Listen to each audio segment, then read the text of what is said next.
नमस्कार, आभार, अभिनंदन आप सभी का फॉर्मूला गुरु में। मैं हूं विपुल सिंह। फॉर्मूला गुरु में हर हफ्ते हम एक नई थीम के साथ आते हैं जिससे आपका पोर्टफोलियो न सिर्फ सुरक्षित रहे बल्कि लगातार बढ़ता रहे। इसी क्रम में हम आज बात करेंगे शेयर बाजार में लगातार हो रही गिरावट की। जी हाँ, इस गिरावट की वजह से कई शेयर अपने उच्चतम स्तर से काफ़ी नीचे आ गए हैं। क्या उन शेयरों में अब एवरेजिंग की जा सकती है?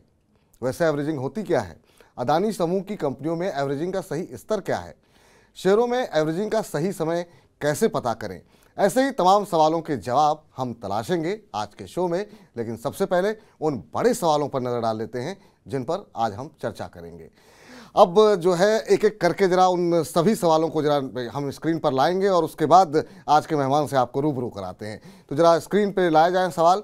सबसे पहले हम जानने की कोशिश करेंगे आखिर में ये एवरेजिंग होती किस चिड़िया का नाम है, इसको समझेंगे हमारे आज के खास मेहमान से। उसके बाद से दूसरा महत्वपूर्ण सवाल यहाँ पर यह आता है कि क्या लगातार गिरते हुए शेयर बाजार में खरीदारी करना वाकई में सही रणनीति है या फिर इसके लिए क्या कुछ फॉर्मूला होता है? इस फॉर्मूले पर बातचीत करेंगे। तीसरा महत्वपूर्ण सवाल ये आता है कि टेक्निकल या फंडामेंटल निवेश से पहले किस पैमाने पर शेयर को हम जज करें कि आखिर में ये एवरेजिंग करने लायक है या नहीं है, किन से शेयरों को अवॉइड करना चाहिए, किन शेयरों में खरीदारी करनी चाहिए। चौथा महत्वपूर्ण सवाल ये कि क्या लगातार बढ़ने वाले शेयरों में भी एवरेजिंग की जा सकती है या सिर्फ खाली गिरते हुए शेयरों में एवरेजिंग होनी चाहिए, ये भी समझने की कोशिश करेंगे आज के हमारे एक्सपर्ट से। पांचवा महत्वपूर्ण सवाल ये है कि एवरेजिंग से पहले कंपनी के किन आंकड़ों पर नज़र रखें। क्या, जैसा कि हमने आपसे कहा कि क्या सभी कंपनियों में एवरेजिंग करनी चाहिए, और अगर चुनिंदा कंपनियों में ही करनी है तो आखिर में कौन से नंबर्स हैं, कौन से आंकड़े हैं जिनको ध्यान में रखना चाहिए। अगला महत्वपूर्ण सवाल कि शेयरों में एवरेजिंग का सही समय कैसे पता करें। कैसे पता करें कि अब इसके बाद शेयर में गिरावट नहीं आएगी, ये सही स्तर है, यहाँ पर हमको शेयर में और ज़्यादा खरीदारी कर लेनी चाहिए।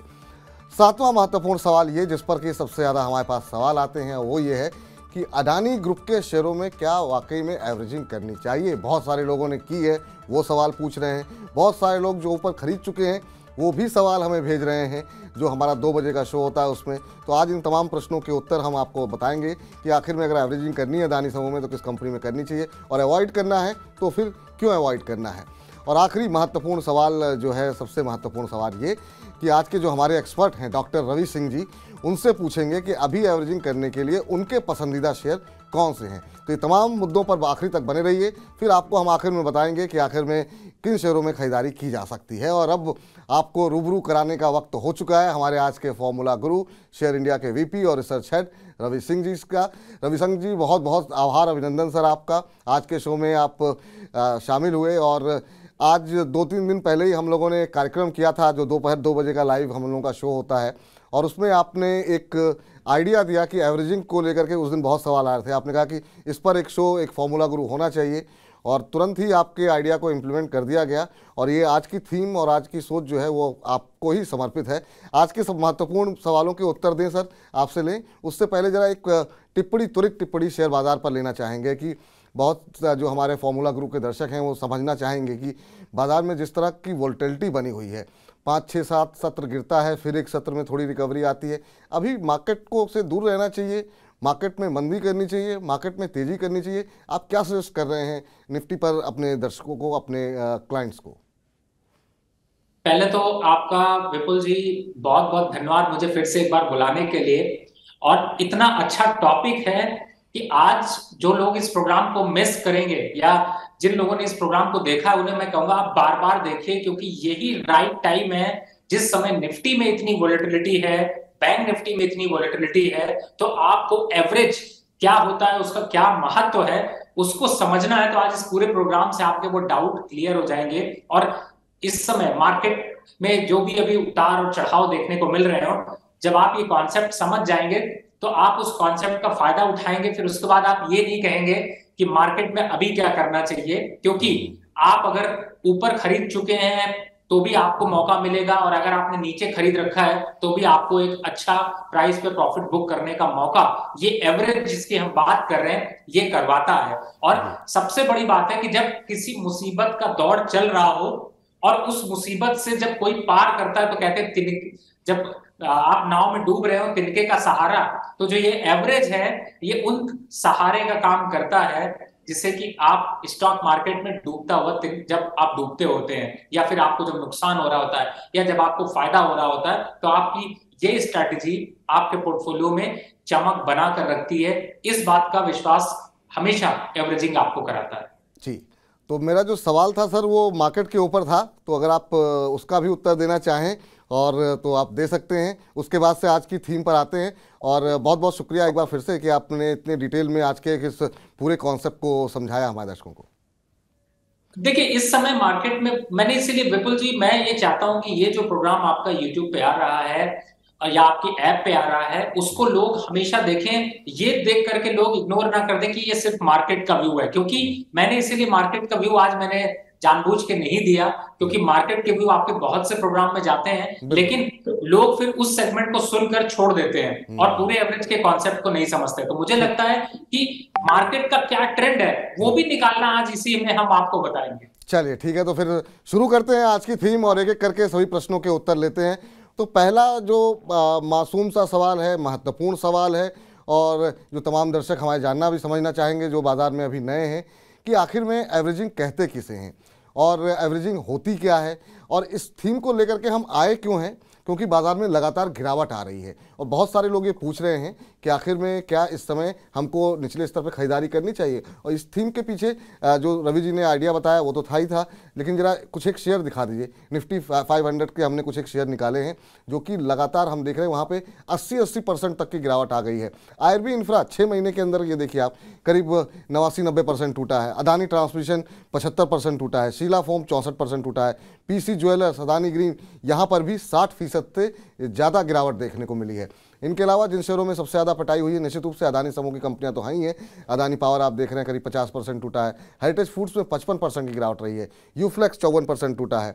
ओमेक्स में हमने देखा है 46% की गिरावट देखने को मिली। तो बहुत सारे ऐसे शेयर हैं जहाँ पर लोगों की जो पूंजी है वो आधे से ज़्यादा समाप्त हो चुकी है। तो ऐसे में ये कॉन्सेप्ट काफ़ी महत्वपूर्ण हो जाता है। तो सबसे पहले यही समझते हैं रवि जी से कि आखिर में एवरेजिंग होती क्या है सर।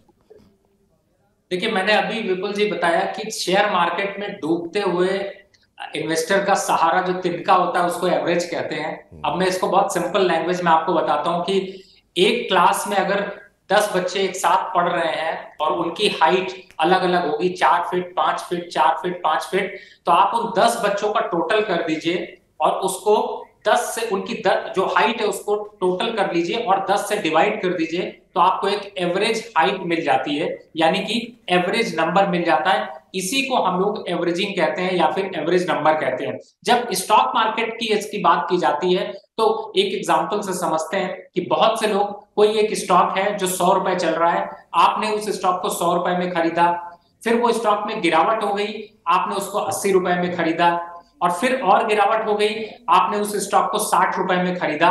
तो इस जो आपने 3 बार खरीदा, इन तीनों प्राइस को ऐड करके आप उसको डिवाइड कर दीजिए 3 से, तो आपका एक एवरेज नंबर आ जाएगा, यानी कि जो 100 रुपए का स्टॉक था वो उसका मेन प्राइस अब आ जाएगा 80 रुपए का, क्योंकि आपने 100 पे खरीदा, 80 पे खरीदा, 60 पे खरीदा। तो इस तरीके से हम जब स्टॉक के प्राइस जो हायर होते हैं और उनको निचले स्तर पर खरीद कर हम उनके प्राइस को एक जो लेवल नीचे लेकर आते हैं उसको हम एवरेजिंग कहते हैं। और इसी कॉन्सेप्ट को लोग अब जब स्टॉक मार्केट में फंसे होते हैं तो निकालने का काम आता है। यानी कि जब स्टॉक, जैसे अभी आपने जो दिखाई स्क्रीन पे, इन स्टॉक्स की अगर बात करें 60% स्टॉक गिर गए हैं, तो उसका एक फॉर्मूला है जिसे हम आगे चर्चा करेंगे कि आपको कब कब कैसे एवरेज करनी चाहिए, किन बातों का ध्यान रखना चाहिए, और जो आपके शेयर इन्वेस्टमेंट का प्राइस है उस प्राइस से ऊपर जैसे ही आपका प्राइस आता है तो आपको प्रॉफिट आना शुरू हो जाता है। तो कई बार आप गलत जगह एंट्री करते हैं, लेकिन एवरेज प्राइस आपका नीचे आ जाता है तो आपके करंट मार्केट प्राइस से ऊपर मार्केट जब चलता है तो आपको प्रॉफिटेबिलिटी भी मिल जाती है। अब मैं इसको एक और थोड़ा सा समय लूंगा विपुल जी, एक सब एग्जांपल और समझिए कि आपने किसी स्टॉक को 100 रुपए में बाय किया और फिर वो स्टॉक 80 रुपए आ गया, तो आपने 90 पे या 80 रुपए पे आपने फिर से बाय कर लिया और अब उस प्राइस, उसका एवरेज जो है वो 90 रुपए आ गया, लेकिन मार्केट में जब मोमेंटम आया तो उसका प्राइस वापस 100 रुपए आ गया। तो अब आपको क्या होगा कि पहले 100 रुपए के प्राइस पे आपने खरीदा था, दूसरा प्राइस आपने 80 रुपए पे खरीदा था, करंट मार्केट प्राइस अब वापस से 100 रुपीज आ गया, तो आपको उल्टा 10 रुपए का मुनाफा मिल रहा होगा। यही पावर है एवरेज की, और यही ग्रोथ एवरेज आपको देता है। तो आपको सही टाइम पे एवरेज करने से बड़े लॉसेस को भी रिकवर किया जा सकता है। जी, चलिए, अब बहुत आसान भाषा में आपने बताया कि किस किस तरीके से, कैसे एवरेजिंग का क्या फ़ायदा होता है, एवरेजिंग के क्या लाभ होते हैं। अब धीरे धीरे करके हम ये भी समझने की कोशिश करेंगे, हमारे दर्शक भी जानेंगे कि आखिर में एवरेजिंग की कैसे जाती है, क्या उसका फॉर्मूला होता है। लेकिन सबसे बेसिक सवाल है वो ये है कि क्या जिन शेयरों में लगातार गिरावट देखने को मिल रही, जैसा हमने देखा अभी कुछ एक शेयर 80% से ज़्यादा टूटे थे, कुछ 60% से ज़्यादा, कुछ 50% से ज़्यादा, क्या लगातार जिन शेयरों में गिरावट है, क्या किसी में भी खरीदारी कर लेनी चाहिए? क्या ये सही रणनीति है, या इसके लिए कोई अलग फॉर्मूला, कोई अलग तरीका होता है? ये आपसे समझना चाहेंगे अब कि आखिर में हम देख रहे हैं कि कोई शेयर 100 रुपये का था, उसे 90 पे मान लीजिए आ गया, और हमने आज खरीदा 90 के बाद वो 70 पे आ गया, फिर 70 पे खरीदा वो 60 पे आ गया। तो क्या गिरते हुए शेयरों में खरीदारी करना सही रणनीति होगी? देखिए, जो ह्यूमन टेंडेंसी होती है वो यही जनरली होती है कि जब स्टॉक मार्केट पे नुकसान आता है तब लोग एवरेज करते हैं, और एक आधा देखा जाए तो ये स्ट्रैटेजी काम भी कर जाती है और लोग प्रॉफिट की तरफ कन्वर्ट हो जाते हैं। लेकिन जो आपका बुनियादी सवाल है कि आपको एवरेज कब करना चाहिए, देखिए एक सिंपल फॉर्मूला है। अगर आप इंट्राडे की ट्रेडिंग कर रहे हैं तो मैं आपसे ये कहूंगा कि आप इंट्राडे की ट्रेडिंग हो या लॉन्ग टर्म ट्रेडिंग हो, उसको डिवाइड करके रख लीजिए। अगर आप इंट्राडे में ट्रेड कर रहे हैं, किसी स्टॉक को आपने खरीद लिया है, तो कभी भी उस स्टॉक को 1.5 से 2% जब गिरता है तभी आप उसमें एवरेज करें, नहीं तो एवरेज करने से बचना चाहिए। और उस जो इस तरीके की जो पहली एवरेज की जाती है वो की जाती है 1.5 से 2% पे, फिर दूसरी जो एवरेज की जाती है वो उससे 1.5 से 2% पे, और इसी तरीके से आप कॉन्सेप्ट लगा सकते हैं कि इंट्राडे अगर आप ट्रेड कर रहे हैं तो जब भी स्टॉक 1.5 से 2% पे की गिरावट पे होता है तो एक एवरेज यानी कि एक बाइंग आपको उस क्वांटिटी की करनी पड़ती है, पहला। दूसरा, अगर आप लॉन्ग टर्म निवेशक हैं तो हमेशा स्टॉक को समय दीजिए, और जो आप ये एवरेजिंग 1.5% में इंट्राडे में कर रहे हैं इसको बढ़ाकर 5% कर दीजिए। यानी कि 100 रुपए का स्टॉक आपने कोई खरीदा, 5% गिर गया, यानी 5 रुपए गिरा तो 95 आया, तो आप जो एवरेज करेंगे वो पहला करेंगे 95 पे। दूसरा, फिर से आपके बाइंग प्राइस 100 रुपए पहला था, 100 रुपए से 5 रुपए और जोड़ लीजिए, अब प्राइस आ गया वापस 90 रुपए का, तो आपको दूसरा जो एवरेज करना है वो करना है 90 रुपए पे। तो आप इस फॉर्मूले को सिंपल फॉलो कर सकते हैं। अब आपको करना कितनी बार है, सबसे बड़ा सवाल विपुल जी यहाँ पर यही आता है। तो आप जब भी किसी स्टॉक में एवरेज करें तो आप 3 बार से ज्यादा उस स्टॉक में एवरेज करने की बिल्कुल कभी मत सोचें। पेन पेपर लेके बैठिए, ऐसे आज आपको जो शो देख रहे हैं उनको पेन पेपर पे बैठ के ड्रॉ करना पड़ेगा, समझना पड़ेगा। यानी कि आपको इंट्राडे में 1.5 से 2% पे 3 बार एवरेज करनी है। साथ ही आप स्टॉक अगर लंबे समय के लिए ले रहे हैं तो 5% पे आपको पहला एवरेज करना है, दूसरा फिर 5% पे, तीसरा फिर 5% पे। इससे ज्यादा एवरेज करने की जरूरत नहीं है, खासतौर से अगर टेक्निकल टर्म पे समझते हैं। ये काफ़ी महत्वपूर्ण फॉर्मूला आपने दिया हमारे दर्शकों को, और निश्चित रूप से हमारे दर्शक समझने की कोशिश भी कर रहे होंगे, और जो लोग नहीं समझ रहे हैं उनको नोट करते रहिए, दोबारा सुनिए, 3 बार सुनिए, लेकिन ये कॉन्सेप्ट आपका आज क्लियर हो जाए, हमारी कोशिश ये है। तीसरा महत्वपूर्ण सवाल ये सर कि जैसे मान लीजिए अब किसी कंपनी में कोई नेगेटिव खबर आ गई, तो क्या वहाँ पर जो है हम ये देखेंगे कि 5% पे करना चाहिए? टेक्निकल या फंडामेंटल, निवेश से पहले किस तरह के वो पैरामीटर्स हैं जिस पर कि हमको शेयर को जज करना चाहिए कि नहीं, यहाँ पर इस तरीके से अगर हम चलेंगे तो एवरेजिंग करनी चाहिए या फिर एवरेजिंग नहीं करनी चाहिए? क्योंकि बहुत सारी खबरें तो ऐसी होती हैं कि तमाम, मान लीजिए कोई स्कैम निकल आया, तो वहाँ तो एवरेज करने का कोई फ़ायदा नहीं है, कि वहाँ पर भी हम इसी कॉन्सेप्ट को आगे बढ़ाते हुए चलेंगे। और इसके अलावा जो मेरा बेसिक सवाल है वो तो यही है, टेक्निकल या फंडामेंटल, निवेश से पहले किस पैमाने पर शेयर को कसना चाहिए? देखिए, आपने बिल्कुल सही बताया। सबसे पहला इंपॉर्टेंट पॉइंट यही है कि जैसे मैंने आपको बताया 3 टाइम आपको एवरेज करनी है, ये फार्मूला आप अपनी गांठ पे बांध के रख लीजिए। लेकिन 3 टाइम पे एवरेज अगर आप करते हैं और उसके बावजूद भी स्टॉक गिरता है, और तब आपको ये जरूर ध्यान रखना है कि ये मार्केट की वॉलेटिलिटी की वजह से गिर रहा है या फिर स्टॉक के फंडामेंटल यहां पर खराब हो रहे हैं। अब दोनों सवालों के आंसर जो है वो इसी से मिलेंगे। तो जब भी आप कोई स्टॉक गिरता है तो देखिए, इंट्राडे में जब भी मोमेंटम होता है तो 1 से 2 दिन तक मार्केट गिर सकता है, और मार्केट में जो गिरावट होगी वो आपको 3 से 5% के 20 तक आएगी, उसके बाद रिवर्ट करती हुई नजर आएगी अगर सब कुछ अच्छा चल रहा होगा या सब कुछ ठीक होगा। अगर उससे ज्यादा गिरावट आती है तब हम दो फैक्टर यहां पर चूज करते हैं। पहला फैक्टर है कि फंडामेंटल नंबर्स पे जाकर वापस देखिए कि कंपनी की न्यूज को चेक करिए कि कहीं कंपनी में कोई बैड न्यूज तो नहीं आ गई, पहला पॉइंट। दूसरा पॉइंट कि अगर स्टॉक 200 डीएमए, फिर से नोट कर लीजिए, स्टॉक अगर 200 डीएमए से नीचे जा चुका है आपके खरीदने के बाद से ही, और कंटिन्यूअस 200 डीएमए के नीचे, 200 डेली मूविंग एवरेज प्राइस से नीचे है, तो आपको एवरेज करने में थोड़ा सा रुकना चाहिए और हो सकता है फिर आपको उस स्टॉक में एवरेज के बजाय आपको एग्जिट लेना पड़े। तो ये दो फैक्टर सबसे इंपॉर्टेंट है जब आप स्टॉक बाय करिए और आप एवरेज कर रहे हो। तो पहला ध्यान कि कहीं ऐसा तो नहीं कोई निगेटिव न्यूज आ गई है। दूसरा कि आपका 200 डीएमए से नीचे अगर स्टॉक है, उसके बाद खरीदने के बाद आया है, तो आपको ये नंबर्स ध्यान रखने हैं। अगर ऐसा नहीं होता है तो सब कुछ अच्छा है, आप उस पर एवरेज कर सकते हैं। अगर ऐसा नहीं है तो फिर हम डीपर एनालिसिस पे जाएंगे, जिसे कि आप फंडामेंटल पॉइंट देखेंगे, यानी कि क्वार्टर का जो रिजल्ट आएगा उस पर आपको देखना पड़ेगा कि कहीं ऐसा तो नहीं कि सेल्स और प्रॉफिटेबिलिटी दोनों अगर गिर रही है, तो उस स्टॉक में एवरेज बिल्कुल मत करिए। वहां पर कोई भी टेक्निकल और फंडामेंटल काम नहीं आएंगे, वो स्टॉक और नीचे आ सकता है, तो आपको बेस वैल्यू फाइंड आउट करने की जरूरत पड़ेगी।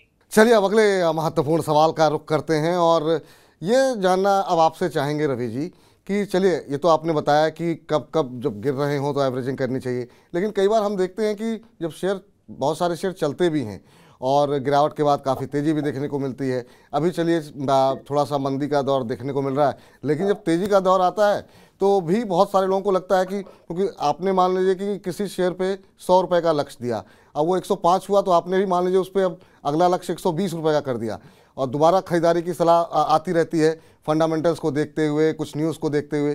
तो ये जो एवरेजिंग का कॉन्सेप्ट है ये सिर्फ गिरने वाले शेयरों पर ही लागू होगा या अगर शेयर में मजबूती लगातार देखने को मिल रही है तो उसमें भी बाइंग की जा सकती है, और उसके लिए क्या एवरेजिंग शब्द का इस्तेमाल किया जा सकता है या उसके लिए कोई और शब्द का इस्तेमाल करेंगे?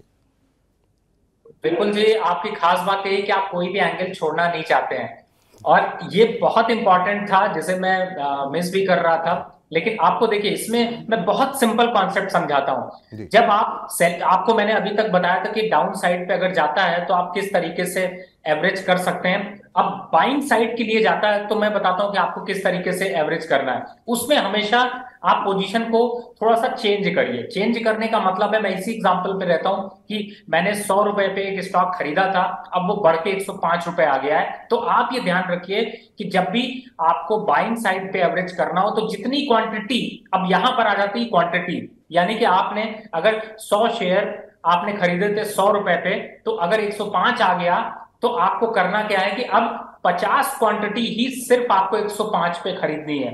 वापिस 110 आ गया तो आपको 25 क्वांटिटी ही उसके ऊपर खरीदनी है। उसके बाद अगर 115 आ गया तो आपको अपनी 10 क्वांटिटी ही खरीदनी है। तो ये तरीका होता है जिससे कि आप इसमें एड ऑन कर सकते हैं, यानी कि जब शेयर आपकी खरीद प्राइस से ऊपर टारगेट की तरफ बढ़ता है तो आप वहां पर अपनी क्वांटिटी को मल्टीप्लाई करने के बजाय हाफ करके आप खरीदारी कर सकते हैं। मैं फिर से इस कॉन्सेप्ट को एक बार रिपीट कर देता हूं कि जब गिर रहा हो तब तो आप 50-50 यानी कि लगभग 50% या 100% क्वांटिटी कर रहे हैं जिससे कि प्राइस ऊपर आ सके। लेकिन जब आपकी बाइंग प्राइस से ऊपर स्टॉक चल रहा हो तो हमेशा जो नेक्स्ट क्वांटिटी आपको खरीदनी है वो हमेशा आधी क्वांटिटी खरीदिए और कॉन्सेप्ट सेम रखिए जिससे कोई कंफ्यूजन ना हो। यानी कि 5% का ही कैप डाल के रखिए, 5% ऊपर बढ़ता है तो फिर उस स्टॉक में 50% क्वांटिटी खरीदिए, फिर 5% वहां से और बढ़ जाता है तो फिर 50%। ये इस कॉन्सेप्ट अगर आप अपनाते हैं तो आप बाइंग साइड में अच्छी एवरेज कर पाएंगे। चलिए, ये काफ़ी अच्छी आपने अच्छा एक फॉर्मूला समझाया और बहुत अच्छे तरीके से समझाया कि ऐसा नहीं कि 100 शेयर पहले से ले रखे हैं तो 100 शेयर दोबारा ले लिए, वैसे नहीं। एक अपनी क्वांटिटी को अपने हिसाब से समय के अनुसार जब आप पूरे एक फॉर्मूले के साथ आगे बढ़ेंगे तो अगर बाजार में बड़ी गिरावट या बड़ी तेज़ी आती है तो उससे आपका जो नुकसान होगा वो मिनिमम होगा। हो सकता है कि आप भी जब गिर रहा हो शेयर तो आप भी नुकसान में हो, लेकिन अगर इतनी बारीकी से जैसे रवि जी समझा रहे हैं उसको आप अगर ठीक से समझ के अपनी खरीदारी, अपनी बिकवाली करेंगे तो उसका बड़ा फ़ायदा आपको मिलेगा। अब अगला महत्वपूर्ण सवाल ये कि सर, क्या एवरेजिंग करने से पहले किसी कंपनी में उनके नंबर्स को चेक करना चाहिए? कि ठीक है, कोई कंपनी में अगर हम दोबारा खरीदारी कर रहे हैं तो कहीं उसके कौन से वो आंकड़े हैं जिन पर नज़र डालनी चाहिए। आपने अभी जिक्र किया सेल्स का, जिक्र किया आपने, जिक्र किया प्रॉफिटेबिलिटी का, तो क्या इन सब आंकड़ों को देखना चाहिए, उसके बाद ही निवेश के लिए जाना चाहिए? क्योंकि हो सकता है शुरुआती दौर में किसी के कहने पे ले लिए, अब वो कंपनी गिर गई तो बिना कुछ देखे सुने क्या दोबारा उसी कंपनी में उसी फॉर्मूले के साथ चलते हुए चलना चाहिए, या नंबर्स पर एक बार ध्यान देना चाहिए कि कंपनी लेने लायक है भी कि नहीं लेने लायक है? देखिए, अभी मैंने जो आपको कॉन्सेप्ट बताया उसी कॉन्सेप्ट को कंटिन्यू समझते रहिए। यानी कि आप पहला एवरेज तो आप बिना कुछ नंबर्स देखे भी कर सकते हैं, क्योंकि जनरली आप टॉप और हाई को, टॉप और लो को नहीं पकड़ सकते। इसलिए आपने एक बार एंट्री कर ली, दोबारा जब उसमें करेक्शन आया तो आपने एंट्री कर ली, लेकिन जब आप तीसरी बार उसमें एंट्री कर रहे हो तो वापस आपको सारे नंबर्स देखने होंगे, क्योंकि जब आप क्वार्टर के रिजल्ट 3 महीने में आते हैं, इसीलिए मैंने आपको जिक्र किया था पहले एक बार न्यूज जरूर चेक कर लीजिए एवरेज करने से पहले कि ये स्टॉक किसी न्यूज की वजह से गिर रहा है। अगर न्यूज से नहीं गिर रहा तब आपका अगर क्वार्टर कंप्लीट हो रहा हो, रिजल्ट आ रहा हो, तो उसको जरूर देखिए। अगर रिजल्ट में आपने बिल्कुल सही कहा, यहाँ पर सेल्स हो, ग्रोथ और खास तौर से जो प्रॉफिटेबिलिटी है वो अगर कांस्टेंट है, स्टॉक उसमें बहुत ज्यादा उतार और चढ़ाव नहीं है, उसके बावजूद भी स्टॉक गिर रहा है, तो घबराने की कोई जरूरत नहीं है। वो स्टॉक आपको मुनाफा देगा और प्रॉफिटेबिलिटी की तरफ कन्वर्ट होगा। तो आप सिर्फ 2 फैक्टर ही इंपॉर्टेंट हैं, एक तो सेल्स और दूसरी प्रॉफिटेबिलिटी, क्योंकि जब आप एवरेज कर रहे हैं तो आपको बहुत डिटेल फंडामेंटल जाने की जरूरत नहीं है। आप सिर्फ स्मॉल फंडामेंटल और साथ टेक्निकल को मर्ज करके आप अच्छे लेवल्स निकाल सकते हैं। ठीक, अब जो है अब धीरे धीरे हम बिल्कुल आखिरी पड़ाव की तरफ बढ़ रहे हैं सर।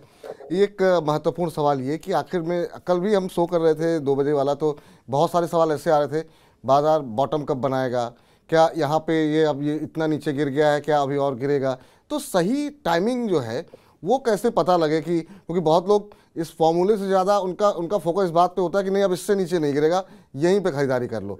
तो वो जो आपका फॉर्मूला है उसके साथ साथ जो है उसके अलग जो है लोगों की अपनी जो है कुछ सवाल होते हैं, तो उनको लेकर के मेरा ये सवाल था कि सही टाइमिंग क्या होती है एवरेजिंग की, कैसे पता करें कि नहीं ये इतनी गिरावट आ गई है, अब इससे ज़्यादा नहीं गिरेगा, यहाँ पे जो है एवरेजिंग की जा सकती है? विपुल जी, काफी इंपॉर्टेंट है आपको सही टाइम पे एवरेज फाइंड आउट करने का। और इसके लिए मैंने जैसे भी बताया उसको थोड़ा सा फॉर्मूले को आप एक बार को फिर से मैं एक छोटा सा कॉन्सेप्ट है जिसको बताता हूं। देखिए, जब कोई स्टॉक गिरता है और अगर स्टॉक 25% से ज्यादा आपकी खरीद प्राइस से गिर गया हो तो फिर उसके बाद कहते हैं कि उसमें सब कुछ अच्छा नहीं होता। यानी कि आपका 25% स्टॉक अगर गिर गए तो मोस्ट प्रॉब्ली जो प्रोबेबिलिटी होती है वो ये होती है कि ये स्टॉक अभी कम से कम 25 से 30%, 40% तक और गिर सकता है। तो ये एक बेसिक कॉन्सेप्ट है, एक बेसिक थंब रूल है कि 25% स्टॉक गिरने के बाद अगर कंटिन्यूअस गिरावट बनी रहती है तो लगभग 50% तक स्टॉक गिर जाते हैं। और जिसका एग्जांपल आपने अभी ओमेक्स हो या फिर आप अदानी ग्रुप के शेयरों में देखिए, इनमें आपको 60% की गिरावट देखने को मिली है। लेकिन फिर उसके बाद इंपॉर्टेंट ये हो जाता है कि आपके नंबर्स कहां पर हैं और उस समय मार्केट में न्यूज या उस समय ऐसी कोई निगेटिव सेंटिमेंट ना चल रहा हो। अब टॉप और बॉटम पकड़ने का सबसे अच्छा तरीका होता है, मैं एक कॉन्सेप्ट बताता हूं।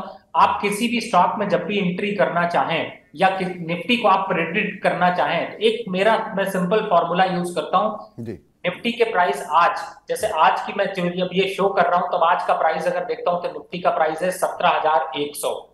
और अगर मुझे लॉन्ग टर्म स्ट्रैटेजी बनानी है तो मैं इसका 3 दिन का क्लोजिंग प्राइस देखूंगा। यानी कि अगर 3 दिन तक 17,100 से ऊपर मार्केट चलता रहा तो मैं बाय करने की स्ट्रैटेजी बनाऊंगा, नहीं तो इग्नोर कर दूंगा।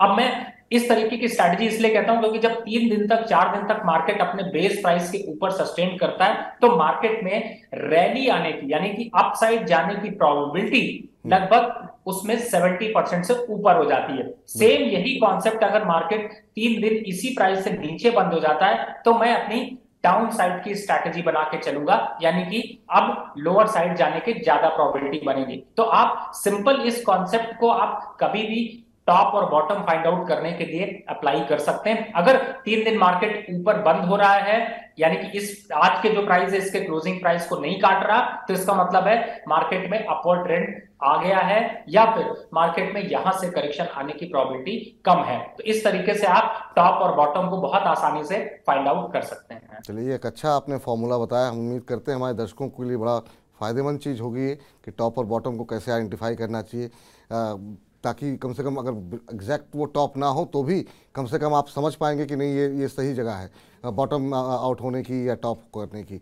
अगला महत्वपूर्ण सवाल सर, ये सवाल जब भी हम और आप कार्यक्रम करते हैं सबसे ज़्यादा सवाल पिछले 2 महीनों में आ रहे हैं, और अदानी समूह को लेकर के बहुत ज़्यादा सवाल हैं। 2 तरह के लोग हैं, जो एक तो वो जो कि काफ़ी ऊपरी स्तरों पर लेकर के फंसे हुए हैं, बहुत सारे लोगों को यहाँ पर अपॉर्चुनिटी दिखाई दे रही है, बहुत लोगों ने एवरेजिंग की भी है, और लोग अभी भी सवाल करते रह रहे हैं। तो जरा हम फटाफट चाहेंगे कि जरा जो चार्ट्स हैं अदानी समूह के आखिर में एक बार दर्शक हमारे देख लें। हालांकि सबको ही पता है क्या स्थिति रही है 6 महीने में, किस तरह की गिरावट रही है। अदानी इंटरप्राइजेज हो, अदानी पोर्ट्स हो, कोई भी कंपनी आप देखिए, अदानी ट्रांसमिशन, किस तरीके से बिल्कुल एक स्लाइड सी देखने को मिली है। अदानी पावर, इसमें कम गिरावट रही बाकियों के मुकाबले, लेकिन फिर भी अच्छी खासी गिरावट है। अदानी टोटल गैस में आप देखिए 6 महीने में 75% से ज़्यादा टूट गया ये शेयर, 4000 का शेयर कहाँ पहुँच गया। अदानी विल्मर में हम देख रहे हैं कि अच्छी खासी गिरावट देखने को मिली है, 50% के आसपास की। इसके अलावा अगर हम बात करें अदानी पोर्ट्स की, यहाँ पर भी बाकियों के मुकाबले तो गिरावट कम रही, लेकिन फिर भी ठीक ठाक करेक्शन देखने को मिला है। अदानी ग्रीन आप देख लीजिए 62% टूटा है। तो ऐसे में सर ये तमाम वो कंपनियां, वो तमाम उदाहरण हैं जिसकी वजह से हमने इसको एक अलग से एवरेजिंग के कॉन्सेप्ट में इस ग्रुप को शामिल किया।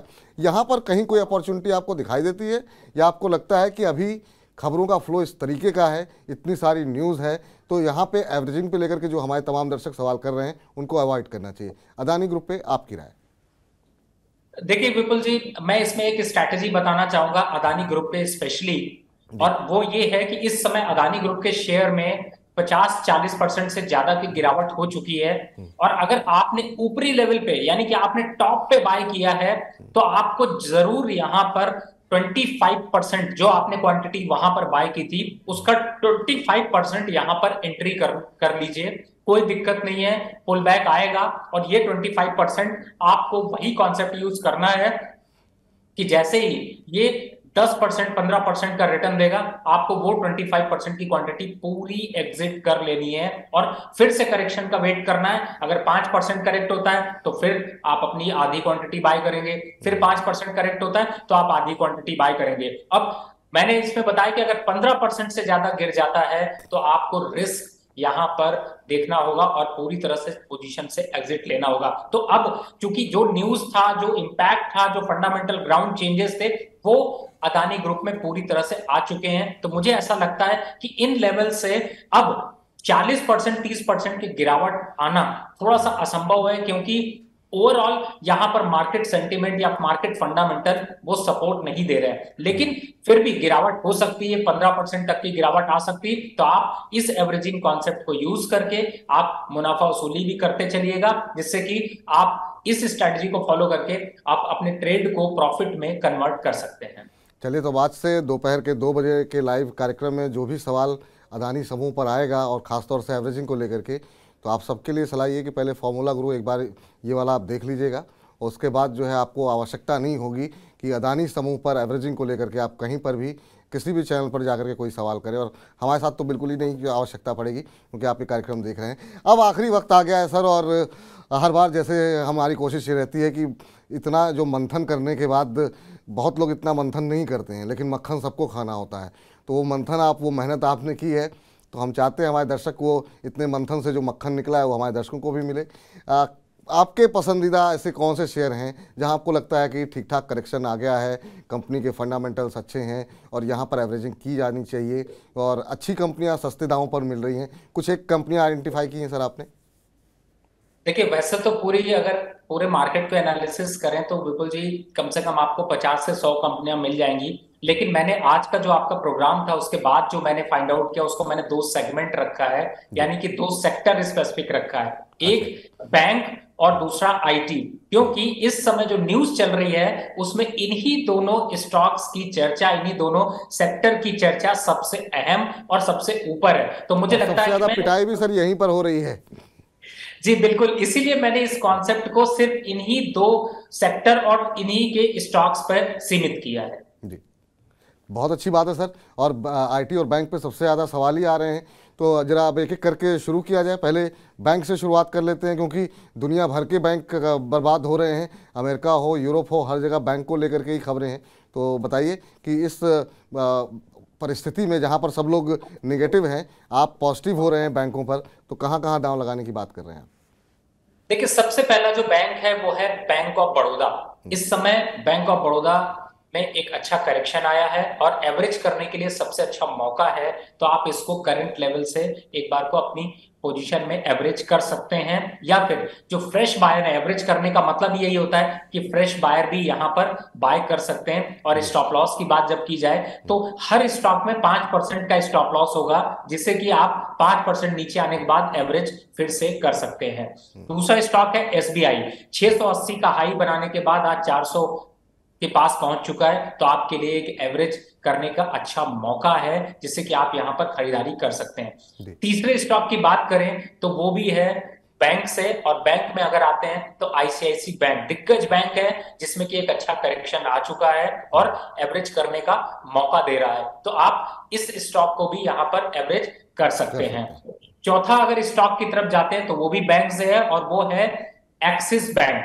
यानी कि ये चारों बैंक में आप एवरेज कर सकते हैं और यहां पर आप इनका फायदा उठा सकते हैं। अब दूसरे सेक्टर की तरफ जाएं तो उसके कई स्टॉक हैं, इसलिए मैं सेक्टर स्पेसिफिक ले लेता हूं नाम, वो है आईटी सेक्टर। और आईटी सेक्टर से अगर दिग्गज स्टॉक की बात करें, पहले सर मैं चाहूंगा कि एक बार रिपीट कर देते हैं, ताकि जो दर्शक हमारे, चूंकि ग्राफिक्स के जरिए हम नहीं दिखा रहे हैं, तो बैंक ऑफ बड़ौदा जो तमाम जो चार जो सबसे अच्छे बैंक हैं वो चुने हैं, लेकिन रवि जी ने, ये अच्छी बात है कि bank of Baroda, axis bank, ICICI bank में खरीदारी की सलाह यहाँ पर दी गई है, और एसबीआई, ये 4 शेयर है ना सर?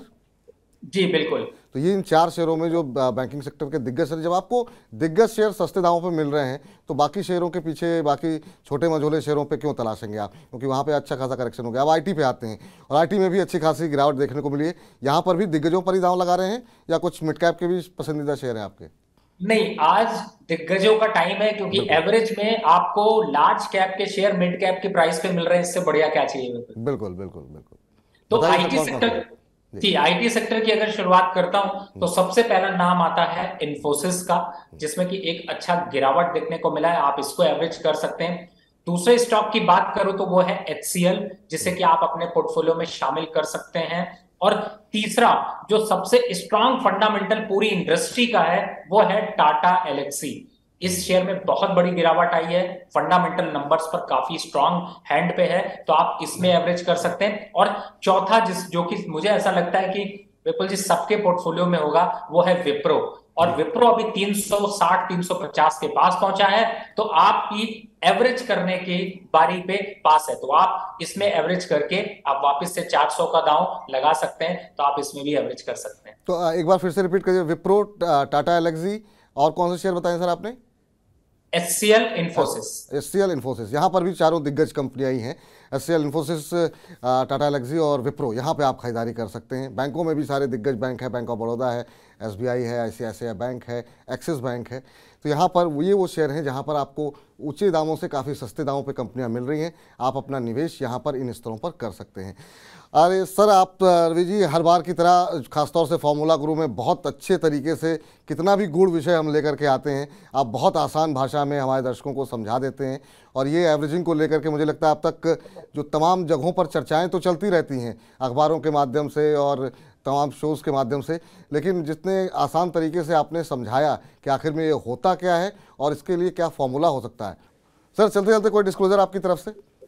जी, सबसे पहले तो जिन स्टॉक्स की चर्चा की उसमें मेरा कोई पर्सनल पोजीशन नहीं है, कंपनी के क्लाइंटों को ऐसे सजेशन गए हैं, लेकिन इस तरीके के एजुकेशन प्रोग्राम हम अपने यहाँ पे वेबिनार के थ्रू और साथ ही आपको जो रिसर्च एडवाइजरी हमारी शेयर इंडिया की है उसके थ्रू भी आपको एजुकेट करने की कोशिश करते हैं। बहुत बहुत शुक्रिया, बहुत बहुत धन्यवाद एक बार फिर से सर, आज के इस कार्यक्रम में जुड़ने के लिए और इतनी अच्छी क्लास लगाने के लिए। तो रवि सर की क्लास देखने के लिए जो है आप बीच बीच में फॉर्मूला गुरु को देखते रहिए, क्योंकि बहुत अच्छी क्लास लगाते हैं रवि जी। बहुत बहुत शुक्रिया सर। तो फिलहाल फॉर्मूला गुरु को अब समाप्त करते हैं, लेकिन शेयरों से जुड़ा हुआ कोई भी आपका प्रश्न अगर रह जाता है तो आप सोमवार और शुक्रवार को दोपहर 2 बजे हमारे साथ जुड़ जाया कीजिए, क्योंकि हर समय हम लाइव आपके तमाम प्रश्नों के उत्तर देते हैं और रवि सिंह जैसे तमाम एक्सपर्ट वहां पर पहुंचते हैं और आपके प्रश्नों के उत्तर देते हैं। तो फिलहाल अपनी जेब से जुड़ी खबरों के लिए आप बने रहिए मनी 9 के साथ। मुझे दे दीजिए इजाज़त, नमस्कार।